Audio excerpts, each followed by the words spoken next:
Welcome, this is Christopher Baxter, founder of InnerSkyYoga. My aspiration is that this montage of inner sky techniques lights a spark of inspiration in those who feel yoga as a deep experience of kind-hearted awareness, core energy, lightness of spirit, and well-being in body, mind, and heart.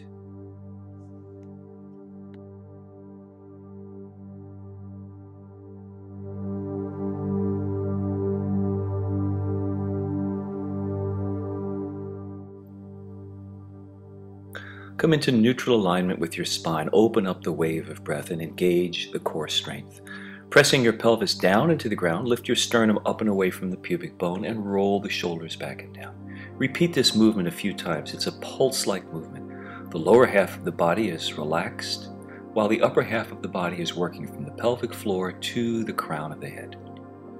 You'll notice as you exhale the breath and engage, rolling the sternum up and away from the pubic bone, there's a sense of supported, buoyant strength in the body. The arms are completely relaxed. It's mainly the core of the body that's working here, from pelvic floor to top of the skull. As you support yourself here, shift your weight from side to side, letting the mobile, open structure of the spine have room to move and to breathe and to decongest. Waves of energy, waves of breath, spinal waves happening. It's a very lovely, powerful, yet safe posture to work with. Relaxing down, let go. Bringing attention to the lower half of the body now. Once again, come into stable alignment, bringing the spine into neutral, reignite the breath wave. And place your fingertips underneath the front of your hips.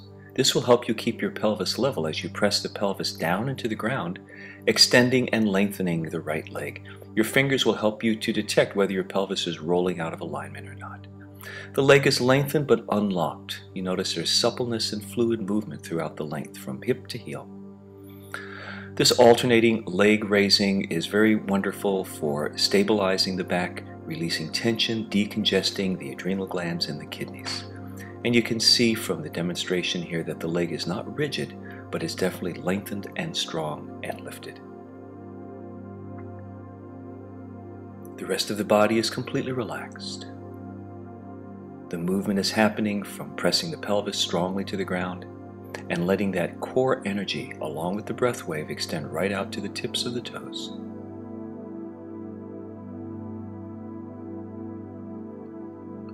Imagine what this would feel like if you were doing it in your own body.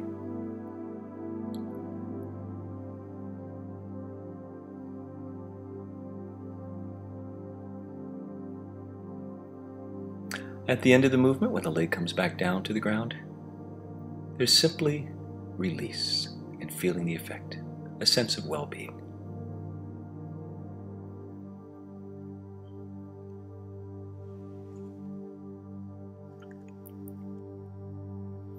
Renewing your core strength, neutral spine, deep breath, press the pelvis down, lift the sternum up and away, lift the legs up and away, and the shoulders are back and down, the arms relaxed. You'll notice that the arms follow the movement of the torso. Again, pressing the pelvis into the ground, lifting the sternum up and away, the legs light and lengthened. The beauty of this full boat Navasana is that the core of the body is both stable and mobile. You can see that the spine has room to move, that the shoulders, elbows, wrists, and hands are fluid. The hips, knees, ankles, and feet are all breathable, and energy is able to flow through the body. The joints are unlocked, yet the strength is obviously there. Powerful lift and movement happening through. Resting on this core strength, there's plenty of room for the body to express the feeling of energy moving through, even within the outline of the asana itself. And at the end, coming back to earth and just letting go. For this asana, we'll be using a blanket folded firmly, placed right underneath the face of the pelvis. This gives a tilt to the pelvis that allows us to access this posture with a lot less strain. The hands will go underneath the blanket and in a comfortable position, so there's no strain in the elbows or the wrists or the hands. Once again, the body is lengthened out. Just as before, neutral spine, big wave of breath in. Exhaling, pressing the hips down in towards the blanket, and as a result of this pressing down, the legs lengthen and lift. Again, the core of the body is strong and stable, while the legs are unlocked. You can feel the strength here as well as the fluid movement. After a few warm-ups, then the legs are lifted and the lift is maintained. Very, very powerful for the back, very powerful for the whole body. The breath is going to be mostly in your chest. And you can see here that even with all this power, there's movement for the hips and the legs side to side, up and down. A wonderful sense of grace and strength blended together. Feel the power and yet the lightness that comes with this. And then relaxing back down, releasing, letting go. Coming back to neutral, taking any complementary stretches that might be needed. A terrific posture for the back is the Sphinx. Elbows under the shoulders, arms shoulder-width apart, body in lengthened alignment, breath wave is happening, core strength from pelvic floor to skull. The elbows lift from the ground, but the elbows are not locked. They're actually softened. The shoulders are softened, and the shoulder blades are moving across the back body, letting the whole spine undulate from side to side. There's a lot of room to breathe here, a lot of room to open, and space to explore where the hidden tensions are in the body, to give them room to move and release. You can see the movements of the arms here are creating even greater openness, and there's a sense of relaxed freedom here, nothing pushing.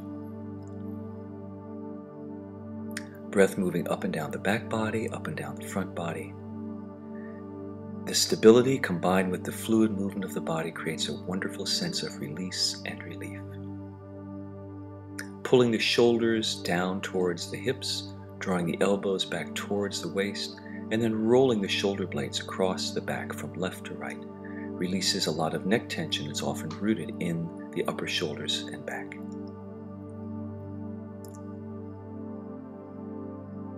And from here, extending down to the ground, tucking the chin towards the chest, lengthening the back of the neck, and letting the long back relax as the legs drop from side to side.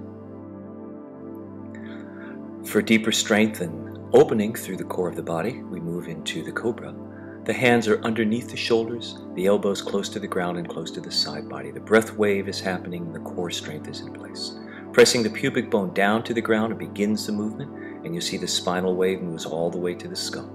The sternum lifting up and away from the pubic bone, the skull following the movement of the sternum. You can see here that it's just the core of the body that works for part one. The pelvis pressing down, the sternum up, the shoulder blades back and down. The arms are relaxed and fluid.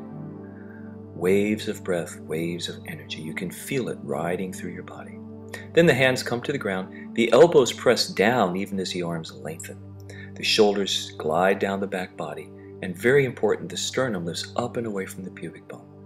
And you can see that the breath wave continues, the spinal wave continues, and the arms, again, are helping the body to express and open, finding places that there may have been tension locked inside, where there may be stuck movement or old patterns, giving plenty of room for you to feel what's happening inside, not forcing anything, not trying to make the body be perfect, but experimenting and exploring and opening your body to its full potential.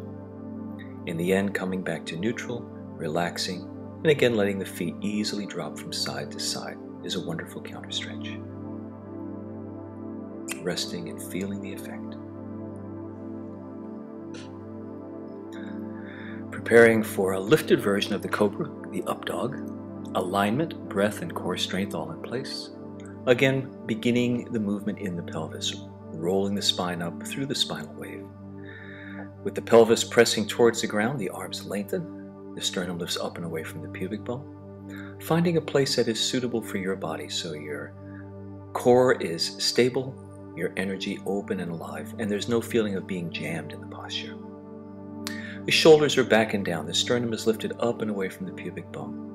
The hands and feet are supporting the body, the rest of the body is airborne, and with this you can see fluid movement available from front to back, from side to side. With the shoulders lightly drawn down and the sternum lifted, there's a sense of openness and vitality and vibrancy that radiates through the center of the body, a sense of ease and power blended together in the most natural way. At the end, relaxing back down to the ground, lengthening up and out.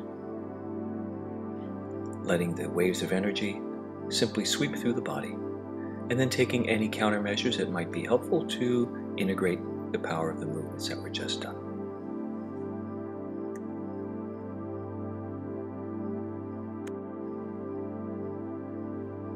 For this practice, establish your alignment, your breath, your core strength, and then bending the legs at the knees, reach your hands back and clasp the bottom of your legs. Pressing the pelvic triangle down into the ground, lift the sternum up and away from the pubic bone, exactly as we've been doing in all the previous belly down postures.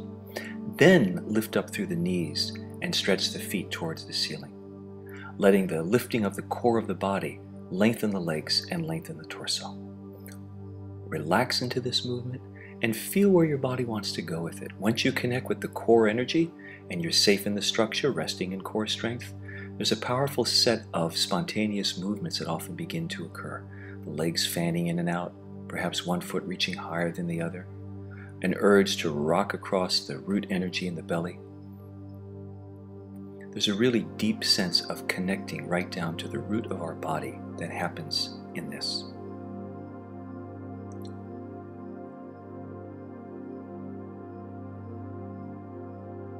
A lot of time to stabilize and meditate, once again as if you're in the eye of a hurricane, the low pressure area surrounded by powerful moving energy. When it's time to release, let go, relax, take a smile, and let it all drop.